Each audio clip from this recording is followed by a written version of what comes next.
बार बार पेट का फूलना, गैस, कब्ज, बदहजमी और एच पाइलोरी इन्फेक्शन जैसे मामलात। क्या आपको मालूम है विटामिन डी डेफिशिएंसी का ताल्लुक सिर्फ और सिर्फ मैदे की खराबी से ही नहीं, या कैल्शियम और बोन्स की स्ट्रॉन्ग कैफियत से ही नहीं, इसका ताल्लुक जो है वो गट हेल्थ से बहुत ही स्ट्रॉन्गली रूटेड है। आज की वीडियो में हम बात करेंगे विटामिन डी और गट का ताल्लुक, विटामिन डी डेफिशिएंसी के नतीजे में पैदा होने वाली अलामात और वो कौन से जराए हैं जिनसे हम विटामिन डी डेफिशिएंसी को पूरा कर सकते हैं। विटामिन डी का ताल्लुक सिर्फ और सिर्फ कैल्शियम और बोन से ही नहीं है, इसका ताल्लुक आपकी गट से भी है।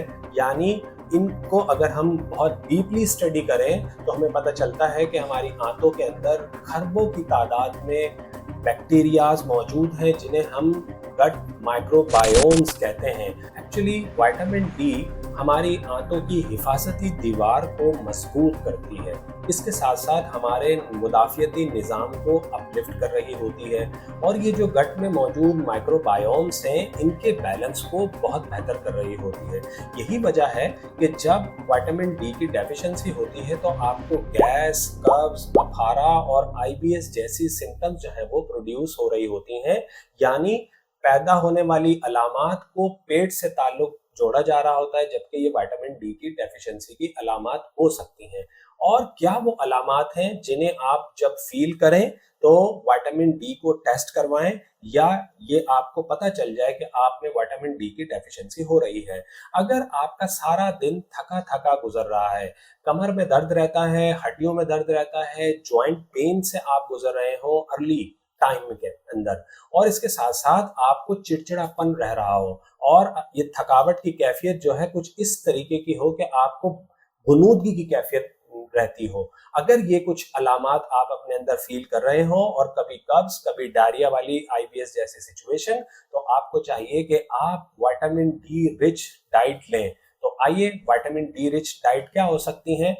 आपको लेना चाहिए मछली जिसके अंदर चिकनाई बहुत ज्यादा मौजूद हो, आपको अंडा डेली लेना चाहिए, और मुनासिब धूप का एक्सपोजर होना चाहिए। अगर आप अर्ली मॉर्निंग की धूप ले रहे हैं अपनी एक्सरसाइज के दौरान तो आप बहुत अच्छे तरीके से विटामिन डी डेफिशिएंसी को जो है वो पूरा कर सकते हैं।